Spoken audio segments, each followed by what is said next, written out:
Telugu Titans ఈ సీజన్లో చూసుకుంటే ఇదే మ్యాచ్లో ఎక్కువ మార్జిన్తో ఓడిపోయింది. అయితే టైటన్స్ చూసుకుంటే 11 పాయింట్లతో ఈ మ్యాచ్ ఓడిపోయింది. నేను కూడా షాక్ లో ఉన్నా అరే ఇలా అయింది. బట్ ఎనీవే టైటన్స్ చూసుకుంటే వాళ్ళ టాప్ 4 ఆశలు ఇంకా ఉన్నాయి. బట్ ఆ ఆశలు మాత్రం యువ పైన ఉన్నాయి. సో యువ లాస్ట్ మ్యాచ్ ఓడిపోతేనే టైటన్స్ టాప్ 4లోకి వెళ్ళే ఛాన్స్ ఉంది.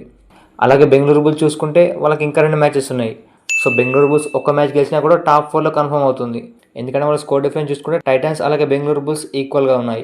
కేవలం ఒక 5 పాయింట్స్ డిఫరెన్స్ ఉన్నాయి. అయితే టైటన్స్ ఆశలు మాత్రం యూపీతో పైన ఉన్నాయి. అయితే లాస్ట్ మ్యాచ్ యువ పైన యూపీతో గెలిస్తే టైటాన్స్కి టాప్ 4లో కన్ఫర్మ్ అవుతుంది. బట్ ఈ మ్యాచ్ చూసుకుంటే టైటాన్స్కి ఆరియన్ స్టీల్స్ ఎక్కడ కూడా ఛాన్స్ ఇవ్వలేదు. అయితే ముఖ్యంగా చూసుకుంటే ఆరియన్ డిఫెన్స్ మాత్రం తెలుగు టైటన్స్ రేడర్స్ని మాత్రం ఎక్కడ కూడా ఛాన్స్ ఇవ్వలేరు. ఈ మ్యాచ్లో భరతుడ ఒక ఒంటరి పోవడం చేశాడు. అయినా కానీ అతని సపోర్ట్ మాత్రం ఎవరు ఇవ్వలేకపోయారు. ఎస్పెషల్లీ విజయ్ మలిక్ చూసుకుంటే లాస్ట్ మ్యాచ్లో మంచి ఫామ్లో ఉన్నాడు. బట్ ఈ మ్యాచ్లో చూసుకుంటే కేవలం 1 పాయింట్ సాధించాడు.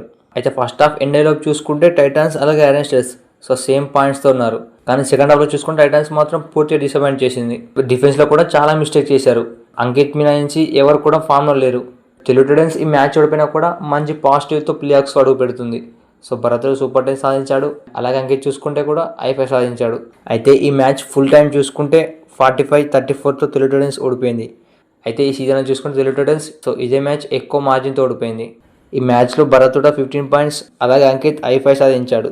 బట్ వీళ్ళిద్దరికి మాత్రం సపోర్ట్ అయితే ఇవ్వలేకపోయారు. So Telugu Titans playoffs వెళ్ళే ముందు మంచి ప్రిపరేషన్ ఉండాలి. సో ఇలా ఆడితే ప్లే ఆఫ్స్లో కప్పు కొట్టడం చాలా కష్టం అవుతుంది.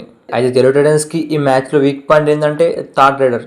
సో విజయ్ మలిక్ భరతుడ ఎప్పుడైతే అవుట్ అయ్యారో థర్డ్ రైడర్ మాత్రం సపోర్ట్ ఇవ్వలేకపోయారు. ఎస్పెషల్లీ ఈ మ్యాచ్ చూసుకుంటే మంజిత్ చూసుకుంటే 1 రెడ్ పాయింట్ సాధించాడు.